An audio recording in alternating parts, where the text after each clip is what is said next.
Comics with Dan. This is the Comics Commute number 9.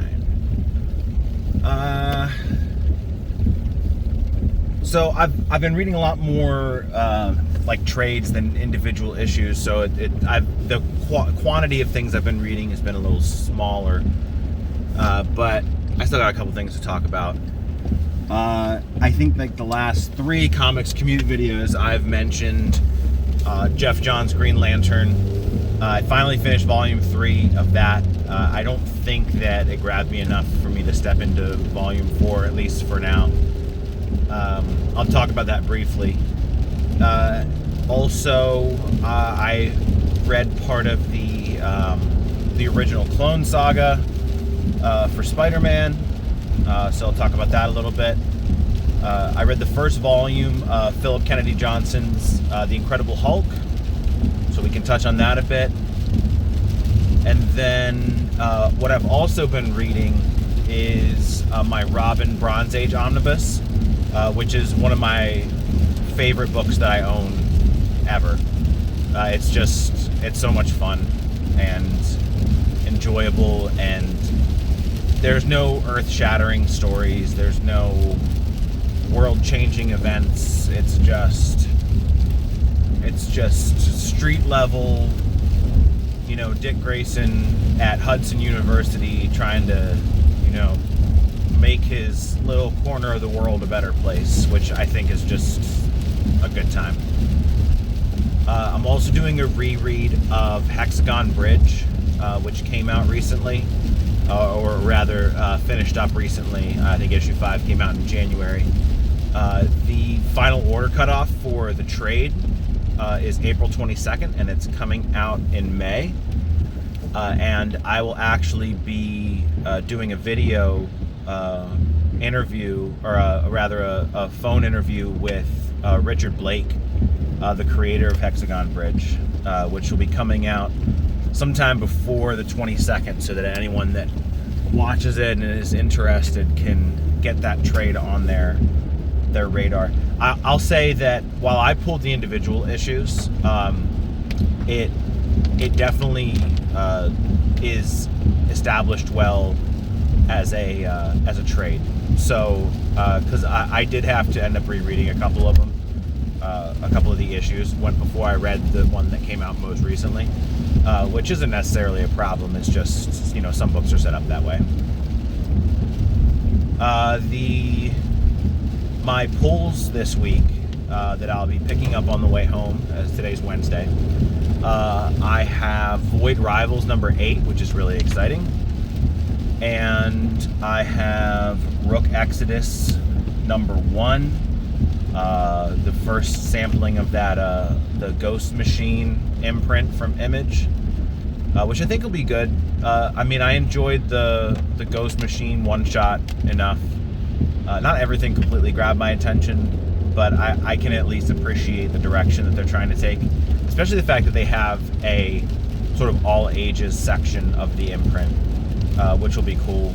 I don't know that I'm going to pull either of those books because they just didn't resonate with me, but I at least like that it's there. So, and then my third pull for the week is Batman Scooby-Doo Mysteries number 4. I think it's number 4. Because the first one was the Flying Graysons one, the second one was the Solomon Grundy one, and the third was the one with Catwoman. So I think we're on number 4 now. So we'll talk about that as well. Yeah. So just to touch briefly on Jeff Johns' Green Lantern.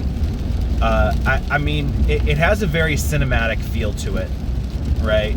I kind of wonder if the Ryan Reynolds movie would have been better served if it had tried to take from some of John's Green Lantern.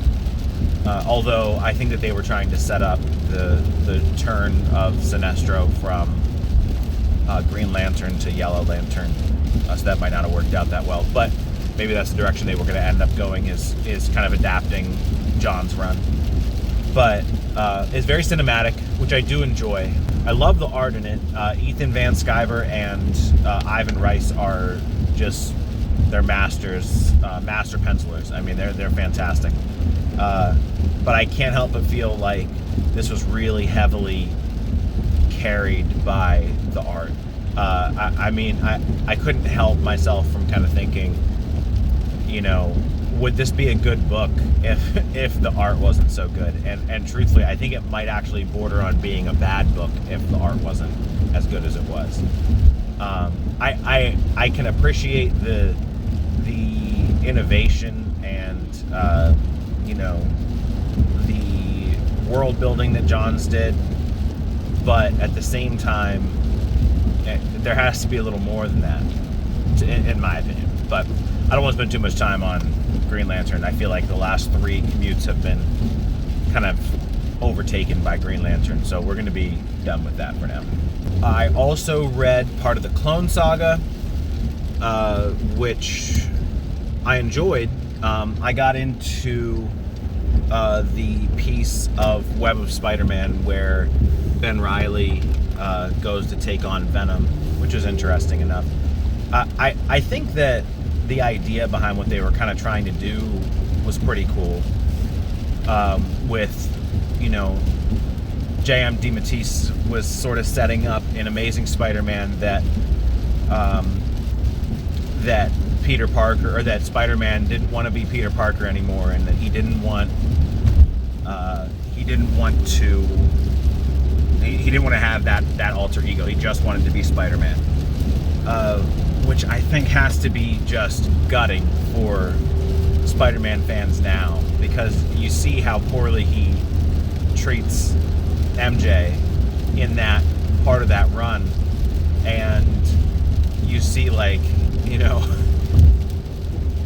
how he doesn't have her now, which I know is a huge appeal of Ultimate Spider-Man, or the new Ultimate Spider-Man rather. So yeah, I mean that piece. So then so J.M. DeMatteis is setting it up so that Spider-Man doesn't want to be Peter Parker anymore, and then on the inverse of that, I believe Conway is kind of the architect of the Ben Reilly side of things, and he is setting up Ben Reilly to be, this isn't my life. I have these memories that aren't mine. Like, I would give anything to have this Peter Parker life. I don't want to be Spider-Man, but he is drawn to it, and I think maybe that's where it sort of goes off kilt, right? Because I've definitely heard some people talk about how the goal of editorial was to set up Ben Reilly as a suitable substitute for Peter Parker, which, I'm sure at the time was probably pretty unpopular. The idea behind it's really good, I think, to have sort of these conflicting ideologies behind the Spider-Man side and the Peter Parker side.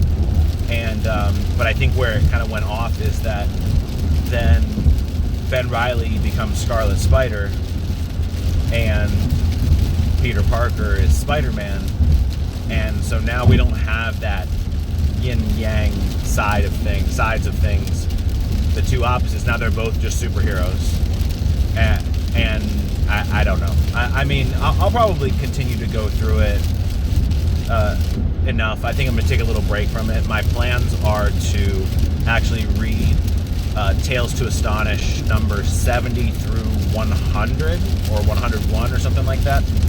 Basically, the Tales to Astonish that contain the Namor, the Submariner, and Incredible Hulk stories, because those are kind of two characters that I've been meaning to get into. So I'll probably take a little break from the Clone Saga and get into those. I read The Incredible Hulk by Philip Kennedy Johnson. I just happened to request that from the library around the same time that I requested Warworld, because basically the way I look for these books on the library website is by the author. So I saw that there and I figured I'd grab it. I read issue number 1, and the art by Nick Klein was really cool, as well as the lettering by Corey Pettit, which it's kind of funny because the more I get into comics, the more appreciation I have for the underappreciated roles like colorists and letterers. Like the lettering by Corey Pettit just adds so much to this. I'll put some images up on the screen to show you. It's really incredible. Just the ability of the letterer to take these sound effects and make you really almost like feel them in your bones, as opposed to just reading them. And it shows you the difference that a really good letterer can make. And Corey Pettit's one of the best. So definitely from that aspect worth checking out. Nick Klein's art's really good. The story is sort of nothing. I'm not against stories with little dialogue, and in fact, I think that a lot of times you can really effectively tell a story with less dialogue, more than you can with more dialogue. But in this particular case, there's a lot of instances where there's less dialogue, and then the illustrations to go along with it are not they're not doing their job to tell the story so much as here's some cool images to go along with what's happening. When you have a story that doesn't utilize a lot of text, then you need the art to sort of take over the creation of the narrative, and I don't think that The Incredible Hulk does that. I think we have really good art, but I don't think it does its job carrying the narrative in the absence of dialogue. That being said, like it's not bad. I'm certainly going to read Volume 2, just to kind of see where things go. But I'm glad that I originally grabbed number 1 off the shelf whenever it came out. I'm glad that I did not add it to my pull list and keep it going, because to me this is a check the trade out later, check it out on Marvel Unlimited level of quality book, especially after reading Warworld and seeing the kind of story that Philip Kennedy Johnson can tell. So I've also been reading my Robin Bronze Age omnibus. So I've had this for like a year, and I generally break it out when I just want kind of like a comfort read, nothing that's gonna be super time consuming or take a lot of analysis to read and understand. Just something kind of fun, and it hits the spot for that for sure. But it's just fantastic. I mean, Dick Grayson's my favorite character, and my first introduction to him was in Batman the Animated Series. So Dick Grayson as Robin is one of my favorite characters, and the entire Bronze Age era for Dick Grayson was it basically immediately after moving away from Gotham and going to Hudson University and getting to go out and sort of make his own mark on the world rather than living in Batman's shadow. But I think that because this was I don't know if I want to say pre-crisis versus post-crisis. I'll have to kind of like fact check myself on that. But my understanding is that the relationship between Dick and Bruce pre-crisis was a bit more, like Dick wanted to get out of Bruce's shadow, but he didn't hold it against Bruce, and he had a lot of respect for him, and he didn't view him as a bad mentor or a bad, adoptive parent or whatever. Whereas post-crisis, it's a little more volatile, and Dick's a lot more critical of what of the way that Bruce does things, which I'm fine with either one, right? But I do have to say I enjoy the aspect behind a more healthy relationship where Dick's trying to better himself, not bring Batman down. So I mean, the stories are for the most part, you know, early in the volume, they're very wholesome. You know, there's not a lot of you know, there's not a lot of you know, real drama. I mean, one of my favorite examples is that one of the students at Hudson University steals fundraising money, and rather than, because he can't get a scholarship, and so rather than take him to jail, Robin says, "I'm going to send my friend Dick Grayson to come tutor you," which I think is hilarious and is awesome because it's so wholesome, and it shows, you know, a lot of the modern critiques we have of Batman and superheroes, and a lot of superheroes in general, is, you know, is them beating up criminals really helping anything? And a lot of times the answer is no, but a lot of times the answer is yeah. Sometimes criminals need to get what's coming to them. But in this case, Robin identified someone who needed help rather than needing punished, and fix that. So that's you know, that was a fun, you know, wholesome story. It's one of my favorite Robin stories. And then later in the volume, we get stories where a classmate of Robin's is assassinated because he discovers a crime ring partially centered around, you know, fake famous paintings. I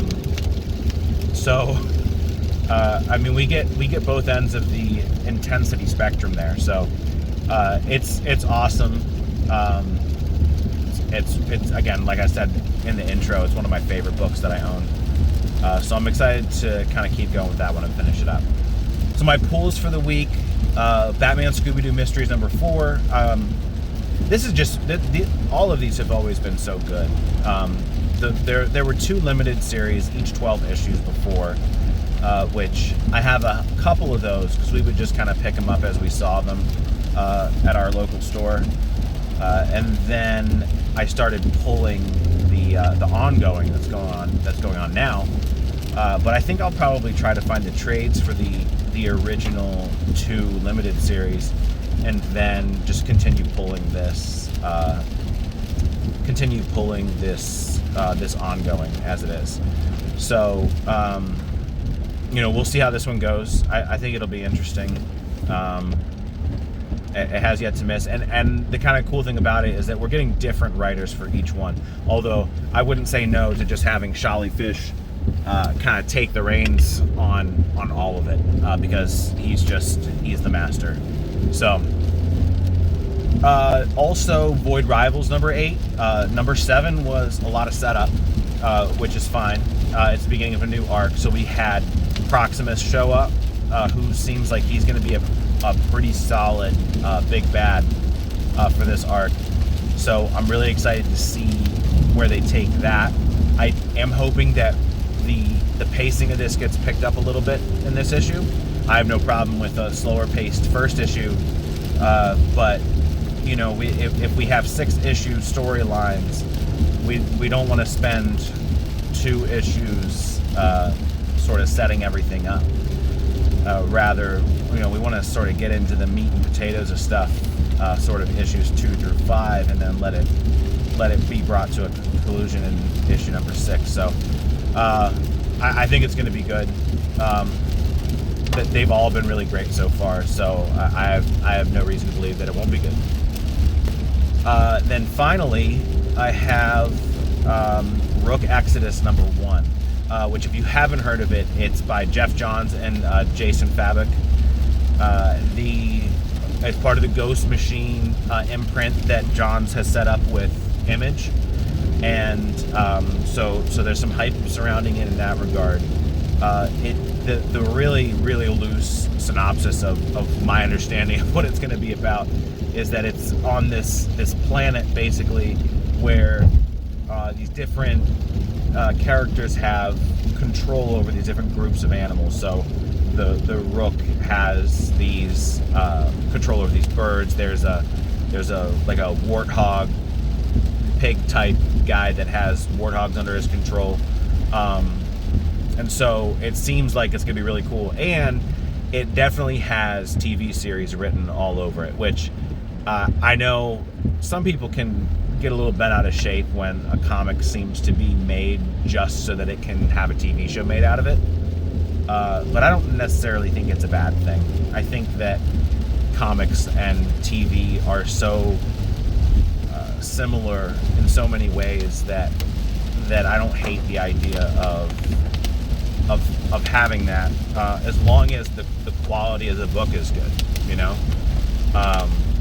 So I mean, we'll see how that one goes. I'm particularly excited for Rook Exodus. It's a new series, new number 1. So I think that's the one I'm probably most excited for this week. That is all I have for this commute. Make sure that you, if you like this video, that you like the video and you subscribe to the channel. I have a couple other videos that I have out. I have a Captain America and Superman video that's has been pretty successful, at least in regards, or in relation to what I normally get in terms of views. And I also have a Night Thrasher character profile, so make sure you check that one out. And I think that's all we have, so thanks for watching.